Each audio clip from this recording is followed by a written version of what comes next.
Okay, everybody, here we go with Chapter 3. I didn't want to take too much time after covering infrared spec because I figured that might be less interesting to people because, it's just most of the people watching this, I think, are watching it because they're either reviewing this subject or they don't have a background in chemistry, and we are hoping to fill in all the gaps for them and make organic chemistry accessible for them.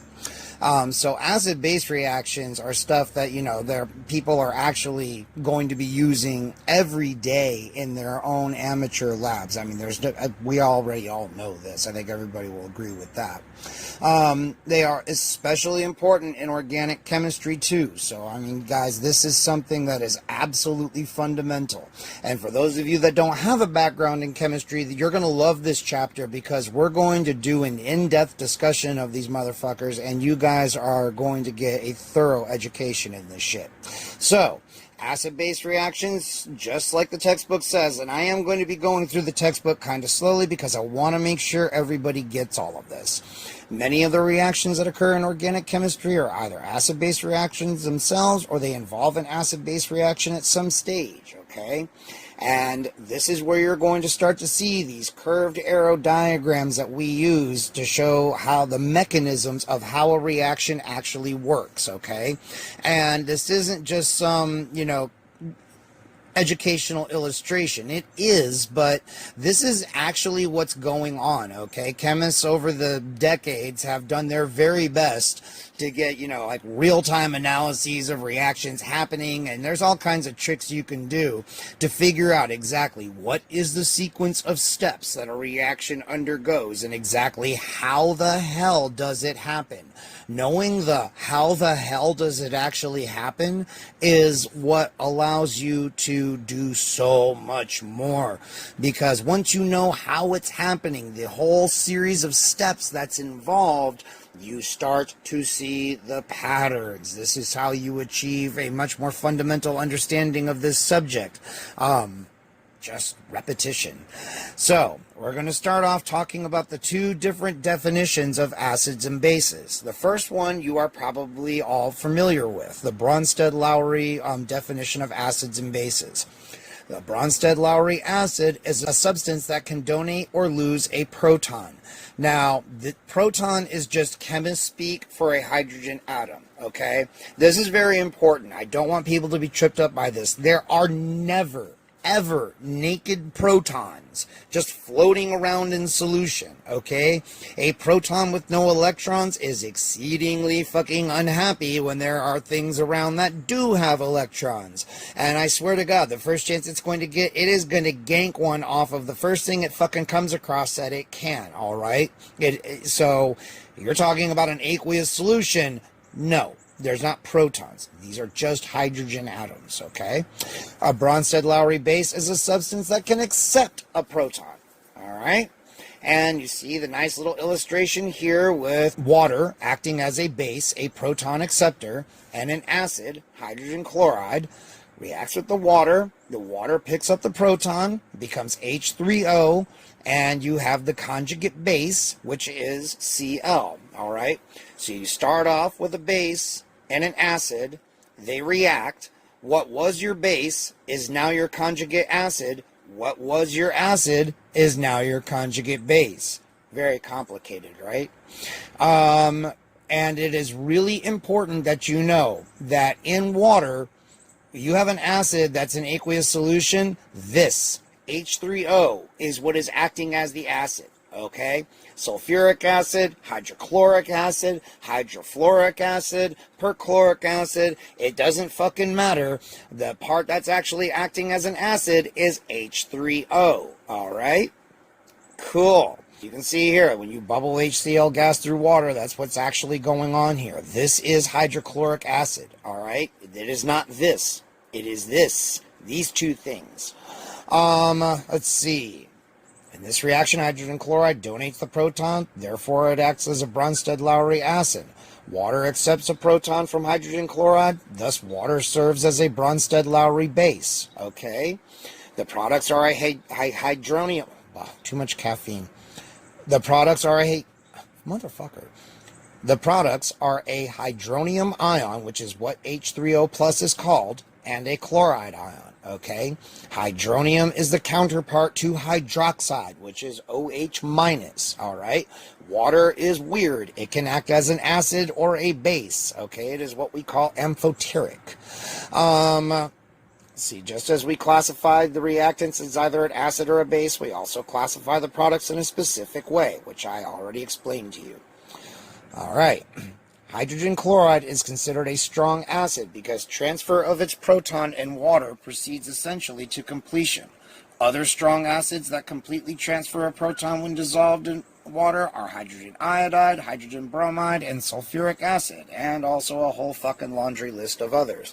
But like I said, in each case, they react with water to form H3O plus hydronium ions and various anions.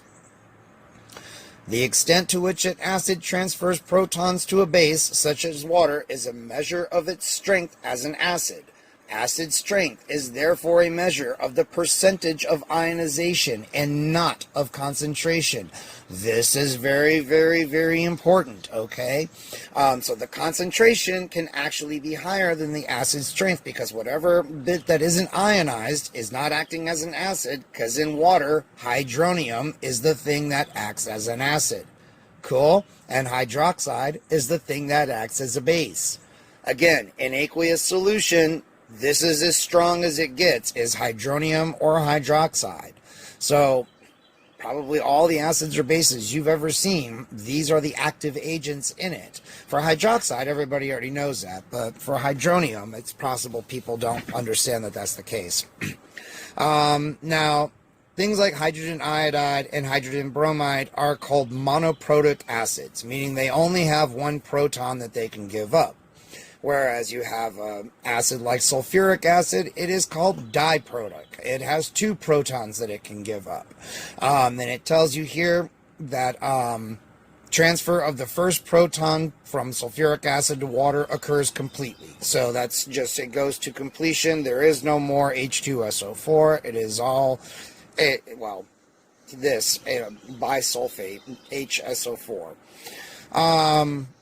While the second proton is transferred only to the extent of about 10%. And now we encounter the equilibrium arrows in the equation.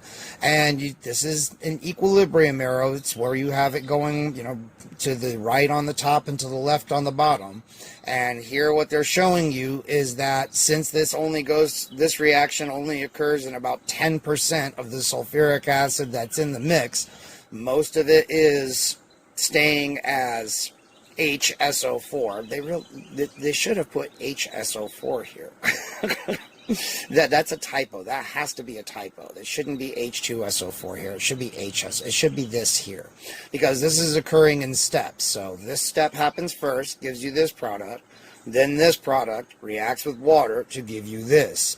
And there's a larger arrow pointing back to the left just to indicate that mostly this reaction is not happening. Only a little bit is going on to become this. I hope that's helpful. Really helps textbook when you don't have fucking typos. Okay. So like I've already said, hydronium ion is the strongest acid that can exist in water to any significant extent. Any acid that's stronger than hydronium ion will simply transfer its proton to a water molecule to form hydronium ions.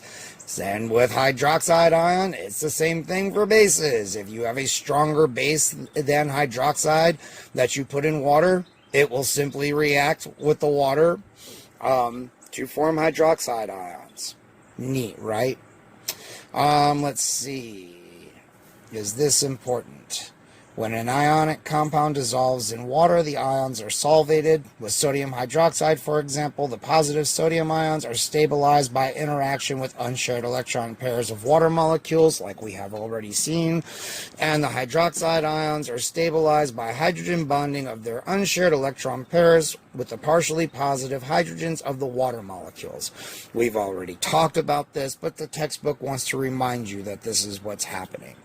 All right. When an aqueous solution of sodium hydroxide is mixed with an aqueous solution of hydrogen chloride, in other words hydrochloric acid, the reaction that occurs is between hydronium and hydroxide ions. The sodium and chloride ions are called spectator ions because they play no part in the acid-base reaction.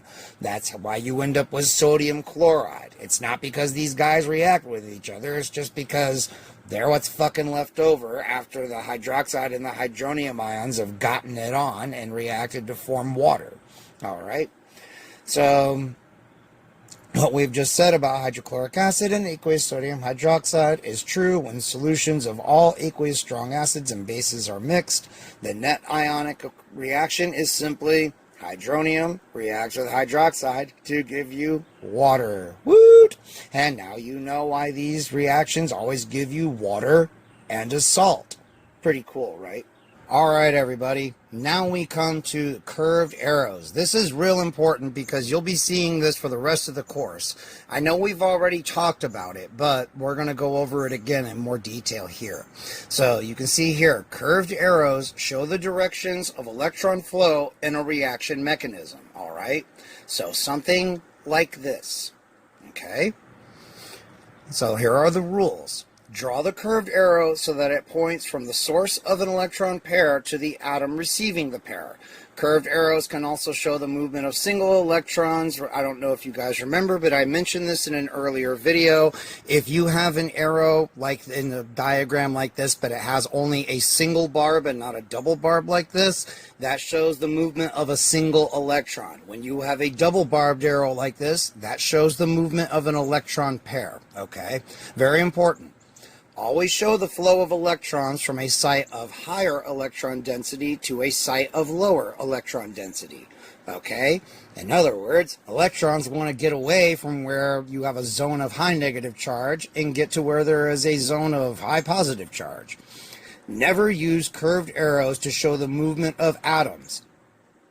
That is really important. Curved arrows never show the movement of atoms. Atoms are assumed to follow the flow of electrons.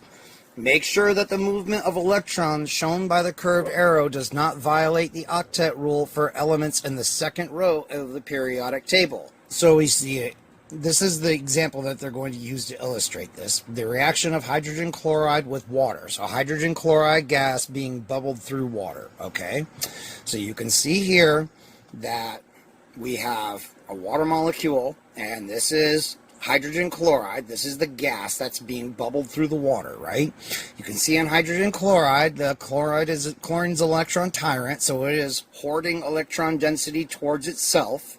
So it has a partial negative charge. This hydrogen here has a partial positive charge. The lone pair over here says, hey baby, that fucking positive charge on your hydrogen's looking really goddamn hot. So it hooks up with this hydrogen, alright? This lone pair becomes a bonding pair between the oxygen and the hydrogen. The electrons here in this bond are like, well, fuck you, you're going to go off with him, and I'm going to go hang out here with chlorine. So it goes over here, and then the chlorine now is a chloride ion, and it just floats away in solution and, you know, never sees this fucker again. So let's see, we have here, it's telling us the curved arrow begins with a covalent bond or unshared electron pair, the site of higher electron density, and points toward a site of electron deficiency, which is this partially positive hydrogen atom here. So it shows us here the following acid-base reactions give other examples of the use of curved arrow notation. So we see here hydronium reacting with hydroxide. The lone pair here on the hydroxide ion goes and hooks up with this partially positive hydrogen here, because even though the oxygen has a positive charge here, it's still highly electronegative. So to offset that positive charge, it is really holding on to these bonding electrons as much as it can, making this fucker decently positively charged. Not a full positive charge, mind you, a partial one. So they react and then you end up with 2 molecules of water. Now you see here we have acetic acid, alright? This is a carboxylic acid. So this will react with water. You see here we have our lone pair on oxygen, comes over here, hooks up to this hydrogen. This bonding electron pair goes over here to oxygen. You can see that we have our double arrow here. It's in equilibrium. Most of our product, our compound is not ionized, because remember, this arrow pointing this way is small, whereas the arrow pointing back this way is large. I think that the rule of thumb is that only about 1% of acetic acid actually ionizes. So only about 1% of it actually forms this. Most of it is staying in solution as this. Okay? And you can see here, reaction with hydroxide ion, that's the same thing. So, moving right along, we come to Lewis acids and bases. Now, Lewis acid-base theory, this is a broader definition for acids and bases. And Lewis acids are electron pair acceptors. Lewis bases are electron pair donors. All right? This is kind of the opposite of Bronsted-Lowry definition, if you think about it, although really it's not, and we'll get into it here. So it's in Bronsted-Lowry acids are proton donors, okay? For Lewis acids, they're electron pair acceptors. So you have the opposite of the electron, which is the proton, and instead of being a donor, it's an acceptor. Just remember, it's the flip, the reverse of Bronsted-Lowry, okay? At least that's how I always remember it. Otherwise, I would forget that shit constantly. I just remember Bronsted-Lowry definition of acids are the usual way we think of acids. They're proton donors for the acids, and the bases are proton acceptors. Well, in Lewis acids and bases, it's flipped. Lewis acids are electron pair acceptors, and Lewis bases are electron pair donors. See? Easy to remember. In Lewis acid-base theory, proton donors are not the only acids, all right? Many other species are acids as well, so it doesn't just have to be hydronium ions. Aluminum chloride, for example, reacts with ammonia in the same way that a proton donor does. Using curved arrows to show the donation of the electron pair of ammonia, the Lewis base, we have the following examples. So you can see here that we have hydrogen chloride, just like we did up there. We have the lone pair of ammonia, hooks up with this hydrogen, this bonding pair is over here to the chlorine, forming chloride, and it goes off like this, as ammonium chloride. Here, aluminum trichloride. You can see that aluminum has a partial positive charge on it. The chlorides all have a partial negative charge. The lone pair comes in towards the center of positive charge because remember, it's a center of negative charge. So it sees the center of positive charge and it comes in here and is like, hey man, don't worry about all that charge you're trying to bear. I got some electrons I can let hang out around you for a while and ease your burden. And then it hooks up to form this compound here. See? Piece of cake, right? Just in case you're wondering what the driving force for this reaction is here, in this reaction, aluminum is able to get an octet of electrons in its valence shell. So, and you have, a negatively charged species here, a positively charged species here, so there's some electrostatic attraction between them as well. So that's what's kind of making all of this work. You see here it says any electron deficient atom can act as a Lewis acid. Many compounds containing group 3A elements such as boron and aluminum, also gallium, indium, and thallium, are Lewis acids because group 3A atoms have only a sextet of electrons in their outer shell. I don't think that, the chemistry of thallium is very different from boron and aluminum. Just probably should have mentioned that. Many other compounds that have atoms with vacant orbitals also act as Lewis acids. Zinc and iron 3 halides, ferric halides, are frequently used as Lewis acids in organic reactions. They absolutely are. So you can see here we have elemental bromine acting as a Lewis base, comes in, acts as a Lewis acid, and you get this curious little critter here. Weird, right? All right. We're not going to worry about writing the equation. If you wish to do so, you can, or you can just copy and paste this question in your browser, and you'll probably find the answer. That's a good trick to use, just saying. All right, so Here's some really stellar revelation, man. I know, right? This is probably very shocking, but opposite charges attract. You'd never have known if I didn't tell you, right? In Lewis acid-base theory, as in many organic reactions, the attraction of oppositely charged species is fundamental to reactivity. Remember when I said that at the beginning of this, if you understood that opposite charges attract and like charges repel, you were halfway there? You thought I was being hyperbolic, didn't you? No, no, no, no, no. All right. I'm going to leave that for you guys to read on your own if you wish to, because the important thing to see here, I think, is just illustrated by the picture. You have boron trifluoride, so you have 3 fluorine atoms pulling electron density towards themselves, leaving a boron that is partially positively charged. You have ammonia here with a lone pair, so you have a region of partial negative charge here. They come together, and see, comes right over here, this lone pair comes over here, forms a bond, and then you end up with this critter right here. Neat, right? And again, the formation of an octet of electrons is kind of what's offsetting, and the fact that you get 2 opposite charges that attract each other is kind of what's offsetting this here. So that's what's making all of this go.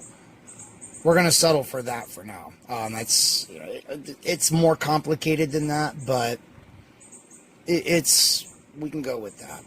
And that goes up to section 3.4, where we have heterolysis of bonds to carbon, carbocations, and carbanions. Now, this is also exceptionally important, okay? So heterolysis of a bond to a carbon atom can lead to either of 2 ions. An ion with a positive charge on the carbon atom, called a carbocation, or an ion with a negatively charged carbon atom, called a carbanion. Remember, we already talked about this before. So here you have heterolysis that gives you a carbocation, and heterolysis that gives you a carbanion. Okay? Carbocations are electron deficient. They have only 6 electrons in their valence shell, and because of this, carbocations are Lewis acids. Alright? They're also reactive as hell because carbon does not want to be charged. Remember, it sits right about the middle of the electronegativity scale. It neither wants to get rid of electrons nor take any on, okay? So long as it can form, some bonds and pair up all of its electrons, it's fucking happy. But putting a charge on it, yeah, it's not a fan of that. Alright? In this way, they behave like boron trifluoride and aluminum trichloride. Most carbocations are also short-lived and highly reactive. They occur as intermediates in some organic reactions, a lot of them. Carbocations react rapidly with Lewis bases, with molecules or ions that can donate an electron pair that they need to achieve a stable octet of electrons. Okay? Makes sense? All right. Yeah, you see here a carbocation that reacts with water will form a protonated alcohol. All right? And if you have another a molecule of water floating around in here, it can come along and pop off that other hydrogen, that acidic hydrogen, leaving you with just an alcohol. You'll see this again here later on. Carbanions are electron-rich. They are anions and have an unshared electron pair. Carbanions, therefore, are Lewis bases and react accordingly. Okay, so electrophiles and nucleophiles. Because carbocations are electron-seeking reagents, chemists call them electrophiles, meaning electron-loving. All right? They've got a positive charge on them. Anything that's got a negative charge on them, they're going to be all about hooking up with. All right? Electrophiles are reagents that seek electrons. All Lewis acids are electrophiles. Okay? A carbocation, for example, is an electrophile that can accept an electron pair to form a Lewis base. By doing so, the carbocation fills its valence shell and gets rid of that pesky positive charge. Carbon atoms that are electron poor because of bond polarity but are not carbocations can also be electrophiles. They can react with electron-rich centers of Lewis bases in reactions such as the following. So, see, you got that coming here. A Lewis base comes in on the carbonyl group. The oxygen is partially negatively charged. The carbon is partially positively charged. Comes on in here, forms a bond. Remember, oxygen is highly electronegative, so it's, it can accommodate a negative charge reasonably well. Carbanions are Lewis bases. Carbanions seek a proton or some other positive center to which they can donate their electron pair and thereby neutralize their negative charge, okay? When a Lewis base seeks a positive center other than a proton, especially that of a carbon atom, chemists call it a nucleophile, meaning nucleus-loving, all right? A nucleophile is a Lewis base that seeks a positive center, such as a positively charged carbon atom, all right? See that here? Neat, right? All right, then we come to this paragraph here, and I like this because I think it will clear up some confusion. Since electrophiles are also Lewis acids, electron pair acceptors, and nucleophiles are Lewis bases, electron pair donors, why do chemists have two terms for them?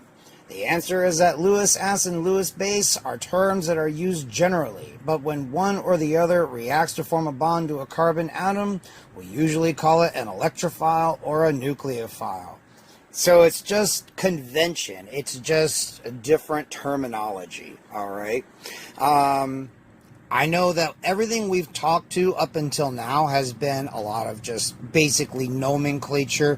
I don't know that we've introduced any, truly out there concepts. Anybody, even from high school chemistry, would have encountered Bronsted-Lowry acids and bases and Lewis acids and bases. There are so many fucking tutorials on Lewis acids and bases and Bronsted-Lowry acids and bases, because this is something that is part of like every fucking high school and college general chemistry class.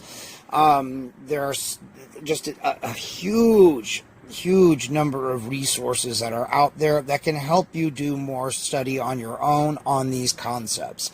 What we are going to get into next in the next video is we're going to pick up with Ka and pKa. This is where we're going to start having to deal with a little bit of math here. So this video is already going to get a little long, and I want to start fresh with us jumping into this. So make sure that you read over this section, all right? As usual, these videos are just meant to be like the lecture portion of a class. You are supposed to be reading the textbook and taking notes yourselves. I think, at least I hope, everybody is starting to see at this point that, there's so much material, so much terminology, that unless you just were to dive in and apprentice yourself to an organic chemist and work with this shit every day, we're getting to a point where there's just so much information. If you don't take notes and organize the information yourself and maybe even do a practice problem or two, or watch a tutorial video by a different person, a different creator, content creator, whatever, you're gonna start getting kind of lost. This is not, now I hope that y'all are starting to see why I took 10 minutes in the very first video to tell you guys how to study for this course. There's so much information that after a while, you're going to be lost if you don't. So, as usual, give it a thumbs up if you liked it. Give it a thumbs down if you didn't like it. Please, for the love of God, let me know what you didn't like. To the person that has commented now a couple times about the audio, I'm sorry. I am trying to be better about remembering to do it. It's not that I'm ignoring you, man. It's just I start all of my videos from a template, and I forgot to modify the template, so my bad. But you can see, and all that this person did was he just left 2 comments on 2 videos saying, hey, this is a problem for all the people that are listening on headphones, and I've gone out of my way to try to fix it. And when I didn't fix it and went right back to it, he pointed it out again, and here I am addressing it and trying to let you know I hear you. I'm not ignoring you, man. I'm just fucking retarded. Absent-minded. Please Subscribe, please share the videos. If this is helpful to you, it will be helpful to other people. And please donate a few bucks if you can. You know, this series is completely supported by donations, and that is the only thing allowing me to keep these videos coming out at this clip. And until the next one, y'all, I will see you later.